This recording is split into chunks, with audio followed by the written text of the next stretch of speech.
Hey guys, what's going on? It's Tcarp. All right, hat today is from Missing 411's David Pilates. If you don't know what that is, you have no clue, check that out. Check out Missing 411. A lot of really cool, interesting stuff if you're into Bigfoot, paranormal, missing people, stuff like that, kind of unsolved mystery-esque stuff. Really fun stuff. This is his hat. He is a patriot. The one word freedom is classified. The best word to really encompass that is liberty, and that's what that shirt says.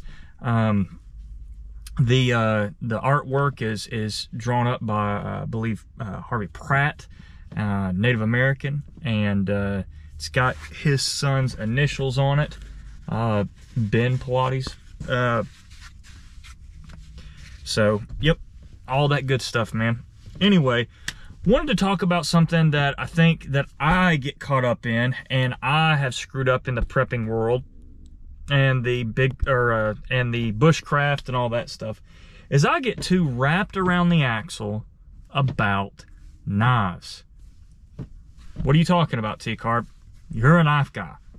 I'm a knife guy. You're a knife guy on the opposite end of that screen. You know you are. But I think we get too wrapped around the axle about belt knives. Here's a good example. I love me a Mora Garberg, okay? It's 90-degree spine. I can chop down a tree with this thing, sharpen it right up, strike a ferro rod, use a rock to throw sparks, all the stuff. All the stuff, and you gotta have it. You gotta have it, remember? Do you? And that's the question, is can you get most of your cutting tasks done with a jackknife, with a slip joint? And a good example is my Bushcraft. Can I get most of my cutting tasks done with this? Yes. Shh. Yes. Can you get most of your cutting tasks done with this? Shh. Yes. Why do you think we get so we have to have, you know, the big bushcraft knife? I honestly think it is we've watched shows like Alone, or you know, we've just thought to ourselves, and we've seen, oh, we've got to cut down this tree. We've got to have something that can cut down the tree, this one tool option. And that's just not necessarily true. If you've spent time in the woods, you know you can find sticks and twigs, and you don't need to chop wood to build a fire. You just don't. If you don't necessarily, when it comes to shelter making, you could say, oh, I need something for shelter making. Okay, but this is not going to be the greatest shelter making tool. A big old saw is. So you need that really in a pinch. If you're going out in the woods for like a day hike or whatnot, man, honestly, just carry a military poncho, and you can make so many shelters with that. It's not even funny. It's very easy to make a shelter with that.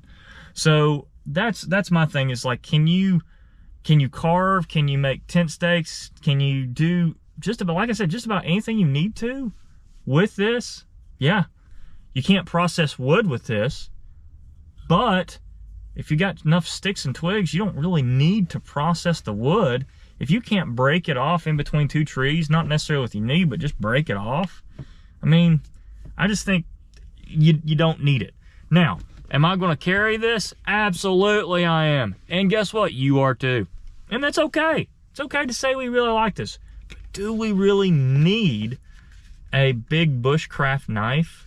A big old honking, do we really need this? If we've got enough skills and we've been out in the woods enough, we really don't need this. This will do us just fine. Guys, thank you so much for watching. This is Tcarp. You can follow me on Instagram, YouTube, Twitter, all the things, Tcarp1616. You can email me, tcarp1616 at yahoo.com. Love you guys. God bless. Thank you so much for watching.